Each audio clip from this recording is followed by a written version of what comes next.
சேனலை இது வரைக்கும் சப்ஸ்கிரைப் பண்ணாதவங்க சப்ஸ்கிரைப் பண்ணிக்கோங்க. மறக்காமல் அந்த பெல் ஐக்கானை கிளிக் பண்ணிக்கோங்க. Thank you. Hello friends, welcome to டக்கின்ஸ் ஃபேமிலி சேனல். நம்ம இன்னைக்கு என்ன பார்க்க போகிறோம்னா, வாழைப்பழம் வச்சு இன்னைக்கு கொல்கட்டை பார்க்க போகிறோம். கசிஞ்ச பழம் நான் ஒரு 10 பழம் எடுத்துருக்கிறேன்.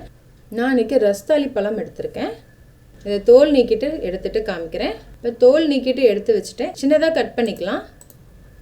கட் பண்ணி வச்சிருந்த பழத்தை பாதியை நல்லா இந்த மாதிரி மசிச்சு எடுத்துக்கிறேன். பாதி கட் பண்ணியதை அப்படியே வச்சுக்கலாம்.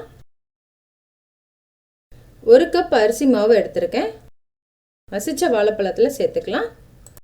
கட் பண்ணி வச்சிருந்த வாழைப்பழத்தையும் சேர்த்துக்கலாம். 1 கப் அரிசி மாவு எடுத்துருக்கோம்னா 3/4 கப் வெல்லம் எடுத்துக்கலாம். கருப்பு எள்ளு 1 ஸ்பூன் சேர்த்துக்கலாம். வெள்ளை எள்ளு 1 ஸ்பூன் சேர்த்துக்கலாம். எடுத்து வச்சிருந்த வெல்லத்தை 1/4 கிளாஸ் தண்ணி ஊற்றி கரைச்சிக்கலாம்.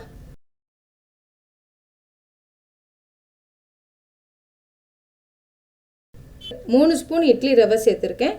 இட்லி ரவை இல்லைன்னா நார்மல் ரவை கூட சேர்த்துக்கலாம். வெல்லம் நல்லா மெல்ட் ஆனால் போதும். வெல்லத்தை ஃபில்டர் பண்ணிவிட்டு சேர்த்துக்கலாம். வெல்லம் நல்லா சூடாக இருக்கும் போதே சேர்த்துக்கலாம். 1 ஸ்பூன் நெய் சேர்த்துக்கலாம். எடுத்து வச்சிருந்த வெல்லத்தை ஃபுல்லாக ஊற்றியாச்சு. இதை நல்லா மிக்ஸ் பண்ணிக்கலாம். டெசிகேட்டட் கோகோனட் சேர்த்துருக்கேன். டெசிகேட்டட் கோகோனட் உங்களுக்கு பிடிக்கலன்னா ஃப்ரெஷ்ஷாக 1/4 மூடி தேங்காய் திருவிட்டு சேர்த்துக்கலாம். இப்போ நல்லா பிசைஞ்சாச்சு. ஒரு 1/2 hour அப்படியே ஊறட்டும். இப்போ பார்க்குறது ஒரு 1/2 hour கழித்து பார்க்குறோம். நல்லா வாஷ் பண்ணிவிட்டு இந்த சைஸ்க்கு நான் கட் பண்ணி எடுத்து வச்சுருக்கேன். வாழை இலையை மிக்ஸ் பண்ணி வச்சுருந்த மாவை கொஞ்சமாக எடுத்திருக்கேன். கட் பண்ணி வச்சுருந்த இலையை இந்த மாதிரி கிராஸாக எடுத்துக்கலாம். ஒரு சைடு நல்லா மடிச்சுட்டு சைடில் இருக்கிற போர்ஷன் ரெண்டையும் இந்த மாதிரி மடிச்சுக்கணும். மடிச்சுட்டு அப்புறம் திருப்பி ரோல் பண்ணணும். இந்த மாதிரி நான் எல்லாமே ரெடி பண்ணிக்கிறேன்.